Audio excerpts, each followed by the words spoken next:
सर्व मंगल मांगल्ये शिवे सर्वार्थ साधिके शरण्यं त्र्यंबके गौरी नारायणी नमोस्तुते। नमस्कार बंधू भगिनींनो, आपल्या सगळ्यांचं सहर्ष स्वागत आहे स्वास्तिकम या माझ्या चॅनलवर। आज मी आपल्यासाठी श्रीदेवी भागवत पुराणातील पुढचा अध्याय घेऊन आलेली आहे। तरी आपण सगळ्यांनी ही कथा श्रवण करावी।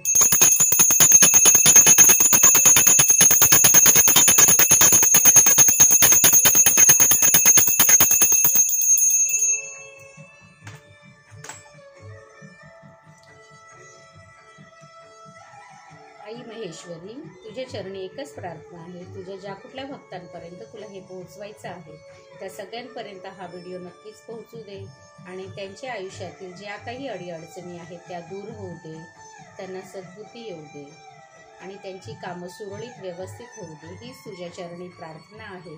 तू त्यांना इतकं बळ दे की ते त्यांचा या संसार सागरातून व्यवस्थितपणे पार होतील। हीच तुझ्या चरणी आई प्रार्थना आहे।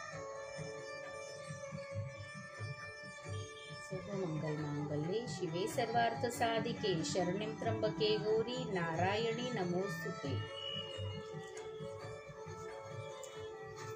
चला तर मग आपण पुढच्या अध्यायात सुरुवात करूया। महिषासुराला वरदान। व्यास म्हणाले,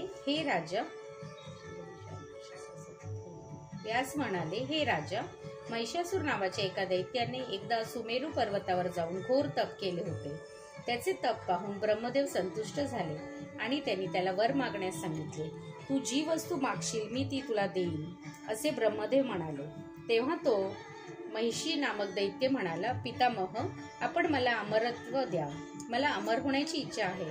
ब्रह्मदेवाने त्याला समजावून सांगितले की जो जन्माला त्याला मृत्यू येणारच आणि जो मरतो त्याला पुनर्जन्म प्राप्त होतोच, कारण सांसारिक जीवनानं जन्म आणि मृत्यू हे कर्मे अवश्यभावी आहे। म्हणत अमरत्व सोडून अन्य काही माग। महिषी म्हणाला, जर असे संभव नसेल तर मला देव, दानव आणि मनुष्य यांच्यापैकी कोणत्याही पुरुषाकडून मृत्यू येऊ नये, मरण आवश्यकच असते, तर मला हा वर द्या, कारण स्त्रीला काही मला मारणे शक्यच होणार नाही। ब्रह्मदेव वर देऊन तेथून निघून गेले आणि महिषासूरही प्रसन्न झाला। वर मिळाल्यावर महिषासुराला अत्यंत अभिमान झाला। तो साऱ्या पृथ्वीवर साम्राज्य करू लागला। त्याच्या सेनापती महापराक्रमी चिक्षुर आणि कोषाध्यक्ष ताम्र होते। 10,000 दानवी सेना त्याच्या अधीन होती। पूर्वीच्या सर्व राजांकडून त्याने कर वसूल केला। स्वाभिमानी राजांनी प्रतिकार केला तेव्हा अशा राजांना त्यांचा वध केला। अशा तऱ्हेने एकछत्री राज्य स्थापून त्याने स्वर्ग जिंकण्याचा निश्चय केला। त्याचा हा भेद समजल्यानंतर लगेच इंद्र सर्व देवांना, लोकपालांना व ब्रह्मा, रुद्र यांना सोबत घेऊन विष्णूकडे वैकुंठात गेला। तेथे सर्वांनी विचार केला आणि ठरविले, महिषासुराशी युद्ध करून त्याला मारणेच योग्य आहे। सर्वजण आपापल्या वाहनावर बसून युद्धाला सिद्ध झाले। तिकडे महिषासुराची गर्विष्ठ दैत्य सेना तयारच होती। घनघोर युद्ध सुरू झाले। कित्येक वर्षे युद्ध चाललेले होते। अखेर महिषासुराने विजय मिळवून इंद्रासनावर आपला अधिकार प्राप्त केला। स्वर्गलोकी जे देव होते ते त्याच्या त्रासांना पळून गेले आणि पर्वतांच्या गुहांमध्ये लपून राहिले। हे राजा, त्रस्त असे ते देव ब्रह्मदेवाकडे गेले आणि त्यांनी महिषासुराचा नाश करण्याची विनंती केली। तेव्हा ब्रह्मदेव म्हणाले, तो दैत्य वर मिळवून गर्वून फुगून गेला आहे। त्यातून त्याचा वध पुरुष करू शकत नाही, स्त्रीच करू शकेल। त्यामुळे काय करावे?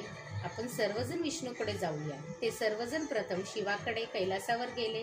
तेथे त्यांनी शिवाला सर्व देवांची होत असलेली दैना सांगितली। तेव्हा शिव म्हणाले, ब्रह्मदेवा, तुमच्याच वरदानामुळे हे सर्व घोर कृत्य तो दानव करीत आहे।